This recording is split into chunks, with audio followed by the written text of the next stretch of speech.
Well Japan, मतलब किसने सोचा था कि जापान वो टीम होगी जो नेपाल को एक बार फिर से कार्डियक किड वाला टैग याद दिला देगी। नेपाल ने जापान का बाजा बजा दिया है। ये सिर्फ बाजा नहीं बजाया है भाई, ये एक स्टेटमेंट दे दिया है कि भैया हम भी आ रहे हैं 26 का वर्ल्ड कप खेलने के लिए। वेल तो भाई आईसीसी के क्वालिफायर चल रहे हैं और नेपाल की टीम भाई बैक टू बैक अपने मैच जीत रही है। पहले कुवैत को हराया और आज भाई जापान को हरा दिया 5 विकेटों से। नेपाल क्रिकेट टीम की बहुत ही ज्यादा शानदार जीत जो है वो भाई लोग यहाँ पे जापान के अगेंस्ट हुई है। मतलब मैं इस मैच में अगर किसी को क्रेडिट देना चाहूंगा इस मैच की जीत का, तो मैं यहाँ पे नेपाल के बॉलर्स को जो है वो क्रेडिट देना चाहूंगा कि भैया इतनी आसानी से मैच जीत करके आप नहीं निकल सकते हो। मतलब it could have been an easy match, लेकिन बैटर्स ने कुछ और सोचा कि यार पुराना वाला स्टाइल अपनाते हैं और क्यों आसान मैच जाने दे, थोड़ा तेज तरार और कुछ हरकतें करते हैं और फिर एक एक करके अपनी विकेट गंवानी शुरू कर दी। लेकिन हैट्स ऑफ टू गुलशन झा, पिछले मैच में ही बचाया था, इस मैच में ही बचाया। चलो Nepal took the winning points और अब नेपाल यूएई के साथ खेलेगा सुपर 6 में संडे को। ठीक है, संडे को जो होगा उसके बारे में बात करेंगे। लेकिन गुलशन झा भाई देखो, सबसे पहले तो गुलशन झा जो हैं वो बिना स्पॉन्सर वाले बैट से क्यों खेल रहे हैं? क्यों कोई ब्रांड उनको अप्रोच नहीं कर रहा है भाई? क्योंकि जिस तरीके से जापान क्रिकेट टीम ने स्टार्ट किया था ये मैच, मतलब आप सोचो 10 ओवर तक नेपाल क्रिकेट टीम को सिर्फ और सिर्फ एक विकेट मिला था और एक बहुत ही लंबी पार्टनरशिप जो है वो यहाँ पे जापान के 2 बैट्समैन की तरफ से लग चुकी थी, रहमान एंड फ्लेमिंग। एंड ऐसा लग रहा था कि नेपाल क्रिकेट टीम को एक बड़ा स्कोर मिलेगी, लेकिन नेपाल के बॉलर्स ने आज फिर से एक बार ये साबित कर दिया कि यार इनकी बॉलिंग बहुत ही ज्यादा स्ट्रांग है। मतलब मैं हमेशा बैट्समैन को लेके देखो तारीफ नहीं करता हूं, मैं नेपाल की बॉलिंग को लेके तारीफ करता हूं, क्योंकि नेपाल की बॉलिंग एक्चुअल में जो है वो बहुत ही ज्यादा स्ट्रांग है। मतलब आप अगर नेपाल टीम को देखोगे ना तो इतने सारे बॉलिंग ऑप्शन है कि यार सामने वाली टीम कंफ्यूज हो जाती है ये बॉलर है या बैट्समैन है। मतलब आप सोचो लास्ट मैच में Rohit Paudel as a captain, पहला मुकाबला नेपाल ने कतर को हराया और आज इंपॉर्टेंट मुकाबला था नेपाल का जापान के खिलाफ, और जापान के खिलाफ भी नेपाल ने बड़ी अच्छी परफॉर्मेंसेस दी है और नेपाल ने ये मुकाबला भी 5 विकेट से जीत लिया है। इस तरह से न सिर्फ नेपाल ने क्वालिफाई किया बल्कि उन्होंने अपने ग्रुप यानी ग्रुप बी से टॉप भी किया है। इस मुकाबले में नेपाल का एक तरफा डोमिनेंस नजर आया, जहां पर 132 रनों का टारगेट जापान ने नेपाल को दे दिया था। बदले में नेपाल ने बहुत ही आसानी से ये टारगेट अचीव कर लिया, जहां पर आसिफ शेख की 38 रनों की बढ़िया पारी देखने को मिली और गेंदबाजी में गुलशन झा और संदीप लामिछाने ने 2-2 विकेट चटकाए। रोहित पौडेल की भी अच्छी खासी हमें कप्तानी देखने को मिली। तो ऑल इन ऑल नेपाल की टीम फ्लाइंग कलर्स से ये मुकाबला जीत गई है, सुपर 6 के लिए क्वालिफाई कर लिया है। अब वर्ल्ड कप में जाने से नेपाल को 80% तो कोई भी नहीं रोक सकता। बिल्कुल, देखिए ये फॉर्मेट ऐसा है, east Asia Pacific qualifier match खेले जा रहे हैं जहां पर 3 टीमों का ग्रुप है, जैसा कि हमने पहले भी बताया था। और इस 3 टीमों के ग्रुप में 3-3 टीमें हैं और इन 3-3 टीमों में 6 टीमें ही आगे जाती सुपर 6 के लिए। और इसके लिए नेपाल को आज जापान को हराना था और नेपाल ने जापान को बड़े आसानी से हरा दिया। कुवैत के लिए आउट ऑफ सिलेबस आए थे। आज के मैच में जापान के अगेंस्ट गुलशन झा जो है वो आउट ऑफ सिलेबस आया एंड बहुत ही बेस्ट बॉलिंग गुलशन झा ने की है। हालांकि इस मैच का क्रेडिट आप सोमपाल कामी को भी देना चाहोगे, क्योंकि उन्होंने ही जो है वो पार्टनरशिप ब्रेक करी जब वहां पे सेकंड विकेट की नीड थी नेपाल क्रिकेट टीम को, जब फ्लेमिंग और रहमान बैटिंग कर रहा था और वहां पे सोमपाल कामी ने आउट किया। तो ओवरऑल भाई लोग नेपाल की बॉलिंग ने एक बार फिर से ये साबित किया है कि ये बहुत ही ज्यादा स्ट्रॉन्ग बॉलिंग यूनिट है। आपके पास इतने बॉलिंग ऑप्शन है कि सामने वाली टीम कंफ्यूज हो जाए कि भाई कौन सा बॉलर बॉल डालेगा। ओवरऑल जापान के साथ में यही हुआ, पहले 10 ओवर में ये लोग बहुत अच्छी पोजीशन पे थे, 95 के आसपास में जो है पहुंच चुके थे। है ना, ऐसा लग रहा था 180-190 का टारगेट जो है मिलेगी नेपाल को, लेकिन फिर उसके बाद यहाँ पे बॉलर्स अपना काम करते हैं। गुलशन झा को विकेट मिला तो सोमपाल कामी 1 विकेट निकालते हैं, संदीप लामिछाने 2 विकेट निकालते हैं, नंदन यादव विकेट निकालते हैं एंड जापान क्रिकेट टीम को 131 रन पे रेस्ट्रिक्ट कर देती है।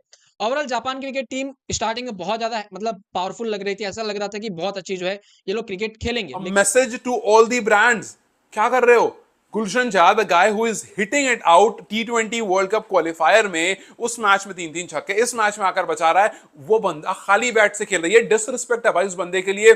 Do not let him play with an empty willow. उसको बैट स्पॉन्सर लाकर दो, ही डिजर्व इट। जिस तरह का वो प्लेयर बनता जा रहा है, जिस तरह से आज उसने बॉलिंग भी करी, बैटिंग भी करी। बॉलिंग नहीं कर रहा था पिछले कुछ टाइम से, ही वाज नॉट बॉलिंग। और जिसका भी वो फैसला था, अगर आप लोगों ने नोटिस किया होगा तो 10 ओवर के बाद वो छोटा सा ब्रेक होता है जिसमें कोचेस आते हैं, प्लेयर्स आते हैं, सब मिलते हैं, बात करते हैं। उसके बाद शायद ये फैसला हुआ कि गुलशन के हाथ में बॉल देते हैं, because Japan was looking good. Japan 10 over में 1 विकेट खो करके अच्छे रन रेट से आगे बढ़ रहा था एंड गुलशन के हाथ में बॉल आती है। हालांकि गुलशन को विकेट वहां पर नहीं मिलती है, सोमपाल को विकेट मिलती है, बट उसके बाद गुलशन को विकेट मिलती है एंड वहां पर कहानी जो है वो पूरी तरह से साफ हो गई। बाद में जाके 2-3 विकेट इनके गिरे तो फिर ये लोग जो है वापस से अपने पुराने फॉर्म में आ गए, जिस तरीके से जापान जानी जाती थी। खैर उसके बाद जो है यहाँ पे भाई लोग, यहाँ पे बैट्समैन की बारी आती है एंड कुशल भुरतेल ने जो स्टार्ट दिया, बहुत अच्छा स्टार्ट दिया। और देखो एक इंपॉर्टेंट बात मैं आपको बता दूं भाई लोग, नेपाल क्रिकेट टीम जो है अगर ये मैच जीती है तो इनको ये 2 पॉइंट जो है यहाँ पे मिल रहे हैं सुपर सिक्सेस में, जो कि मैंने आपको पहले ही बोला था कि हमारे लिए बहुत ज्यादा बेनिफिशियल जो है वो रहने वाला है। तो ओवरऑल ये मैच हमारे लिए जीतना जो है वैसे भी बहुत ज्यादा इंपॉर्टेंट बन गया था एंड फिर उसके बाद हमारे बैट्समैन ने जो काम यहाँ पे किया है वो बहुत ही ज्यादा बढ़िया था एंड कह सकते हो ये मैच नेपाल ने एक अपना टैलेंट शोकेस किया है एंड खास करके मैंने आपको जैसा बताया बॉलिंग में जो है वो टैलेंट शोकेस किया है नेपाल ने। इसके अलावा देखो एक चीज और है, कैप्टन रोहित पौडेल, उनकी आप जो है तारीफ यहाँ पे कर सकते हो। और देखो कैप्टन रोहित पौडेल की मैं तारीफ भी इसलिए कह रहा हूँ क्योंकि रोहित पौडेल को पता था कि उनके पास बहुत सारे बॉलिंग ऑप्शन अवेलेबल है। अब क्या होगा कि सुपर 6 में जो 6 टीमें हैं इनमें से 3 टीमें जाएगी जो T20 वर्ल्ड कप 2026 के लिए क्वालिफाई करेगी। हमने दर्शकों को पहले भी बताया कि 17 टीमें क्वालिफाई कर चुकी है। लास्ट क्वालिफाई करने वाली टीमें जिम्बाब्वे और नामीबिया, और उसके बाद 3 स्पॉट अब भी खाली है और उसी 3 स्पॉट के लिए सारे टूर्नामेंट जो है बड़े टूर्नामेंट कराए जा रहे हैं। और इस टूर्नामेंट में नेपाल ने जैसी शुरुआत की है, जैसा कि आपको हमने बताया कि पहले उन्होंने क्वालिफायर मैचेस से पहले जो प्रैक्टिस मैच खेले गए उसमें भी अच्छा परफॉर्मेंस रहा। उसके बाद जापान, पहले कुवैत को हराया और आज जापान को बड़े आसानी से हरा दिया। और अब देखना है कि सुपर 6 में उनका मुकाबला किसके साथ होता है और उसका जो शेड्यूल बनेगा वो शेड्यूल भी हम दर्शकों को लेकर आएंगे, दर्शकों के लिए उसके लिए वीडियो लेकर आएंगे। लेकिन उसके पहले आज के मैच की बात होनी चाहिए। क्या सुंदर परफॉर्मेंस रहा नेपाल का पूरे मैच के दौरान। पहले तो जो है जापान की टीम बैटिंग करती है, शुरुआत जापान की टीम ने बहुत सुंदर किया था। आज इस मैच की अगर बात करें तो कहीं ना कहीं लग रहा था कि जापान की टीम बड़ा अच्छा क्रिकेट खेल रही है, शायद 160-170 रन बनाएगी, लेकिन उसके बाद नेपाल के गेंदबाजों ने काफ़ी अच्छी गेंदबाजी की। कमबैक अच्छा था संदीप लेमिशन का, उसके बाद गुलशन झा का, उसके साथ साथ जो बाकी गेंदबाज थे। और जहां पे लग रहा था कि जापान की टीम है वो 160-170 बनाएगी, वहां पे जापान महज 131 रन बनाती है और नेपाल ने ये मुकाबला जीत लिया है 5 विकेट से। काफ़ी खुश हूं मैं नेपाल की इस परफॉर्मेंस से और पर्सनली जैसे मैंने कहा मैं चाहता हूं कि नेपाल की टीम T20 वर्ल्ड कप 2026 के लिए क्वालिफाई करे और बड़े बड़े टीमों को ये टफ टाइम दे। पहले 10 ओवर में ऐसा लग रहा था कि 160-70 के स्कोर तक जाएगी जापान की टीम, लेकिन वहां से नेपाल के गेंदबाजों ने कमबैक करना शुरू कर दिया। गुलशन झा ने 2 विकेट निकाले, संदीप लामिछा ने पहले 2 ओवर में उतने लय में दिखाई नहीं दे रहे थे, लेकिन अगले 2 ओवर क्या कमाल की करी उन्होंने और उसके बाद एक करके 1 विकेट गिरते चला गया नेपाल का और 131 रनों पर नेपाल का खिलाफ जापान का जो है पारी वो रुक गया। 132 रनों का लक्ष्य का पीछा कर रही थी। तो चलिए आपको स्कोर कार्ड के जरिए अब समझा देते हैं कि पूरे मैच के दौरान किन किन खिलाड़ियों ने अच्छा परफॉर्मेंस किया, जापान और नेपाल के बीच स्कोर कार्ड क्या कुछ रहा। चलिए आपको ग्राफिक्स के जरिए समझा देते हैं। देखिए Nepal versus Japan ICC men's T20 world cup east Asia Pacific qualifier, जिसमें जापान की टीम पहले बल्लेबाजी करती है 131 रन 8 विकेट के नुकसान पर 20 ओवर में। केंडल फ्लेमिंग उनके सबसे बढ़िया बल्लेबाज जो ओपन करने आए थे, उन्होंने 60 रन बनाए और उनके 60 रनों के बदौलत ही जापान 131 रनों पर पहुंच पाई, वरना 131 रन भी नहीं बना पाती। गुलशन साहब देखो इससे पहले ज्यादातर मैचेस में बॉलिंग नहीं किया है, लास्ट मैच में ही बॉलिंग नहीं किया, उससे पहले ही बॉलिंग नहीं किया, लेकिन यार रोहित पौडेल ने जो अपने ऑप्शंस ढूंढे उनको गुलशन झा एज ऑप्शन मिला एंड वो गुलशन झा को लेके आए क्योंकि उनको पता है कि भाई बाकी बैट्समैन बॉलर जो स्ट्रगल कर रहे थे। कुशल भुरतेल को पहले ही ओवर में 18 रन पड़ गया था।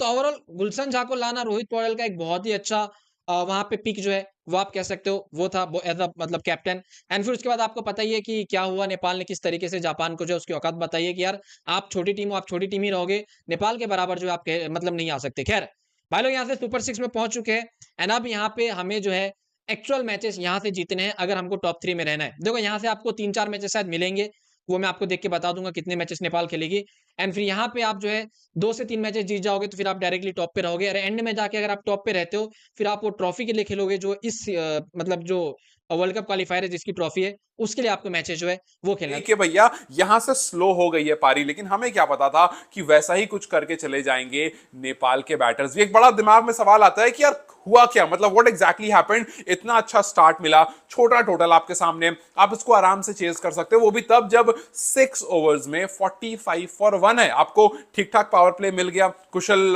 भुटेल ठीक मतलब बहुत अच्छा तो नहीं कहूंगा पर ठीक है, ही स्टार्टेड वेल, 21 ऑफ 21, थोड़े एक आध दो शॉट्स उन्होंने मारे बट देन उनका टॉप डैमेज लगा और फिर आउट होकर चले गया। But Asif was exceptionally well, Asif was doing really good. 150 के ऊपर के स्ट्राइक रेट से खेलना, और वो भी बैक टू बैक 4 छक्के लगाए उस बंदे ने यार। सो 21 बॉल में 38 मेरे हिसाब से एक परफेक्ट स्टार्ट आपको जो ओपनर से चाहिए होता है वो आसिफ ने करके दिया। लेकिन उसके बाद there is just one thing that I really want to say कि भैया नेपाल टीम हल्के में नहीं लेना है किसी को भी। 2025 में नेपाल को बहुत ज्यादा मिस किया, लेकिन नेपाल वहां वो टूर्नामेंट नहीं खेली, लेकिन नेपाल इस टूर्नामेंट को खेलने के लिए पूरी तरीके से तैयार है और तैयारियां हम सब ने उनकी देखी। अभी उससे पहले कुवैत को हराया और अब देखिए जापान को हराया। उससे पहले हमने वेस्ट इंडीज को भी हराते हुए देखा। नेपाल ने फुल टेस्ट प्लेइंग नेशन को हरा दिया। तो नेपाल की जो क्रिकेट है वो इसी तरीके से आगे बढ़ती रहे, उम्मीद हम यही करेंगे, क्योंकि वहां के जितने भी सपोर्टर्स है वो अपने खिलाड़ियों को बिल्कुल सेल्फलेस होकर बैक करते हैं, और साथ साथ जो नेपाल क्रिकेट एसोसिएशन है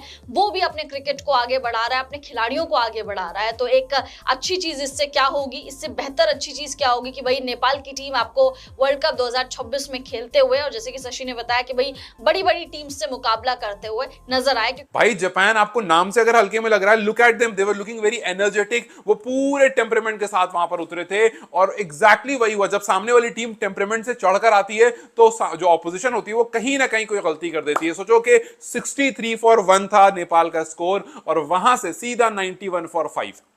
वो टिपिकल जो हम नेपाल की बात करते हैं ना कि यार कोलैप्स हो जाता है, बीच में गलतियां होने लगती है, वो एग्जैक्टली हमें देखने को मिली। और एक चीज जो मुझे समझ में नहीं आ रहा, खास करके संदीप जोरा से ये मेरा सवाल है कि भाई आप थोड़ा टाइम स्पेंड करो। You are a very good batsman, हमने देखा आपको रिसेंटली रन स्कोर करते हुए। आज एक परफेक्ट टाइम था आपको जहां पर लाया गया था, हालांकि आपको काफी ऊपर नीचे किया जा रहा है, लेकिन आपको आज जहां पर भेजा गया था वो एक परफेक्ट जगह थी।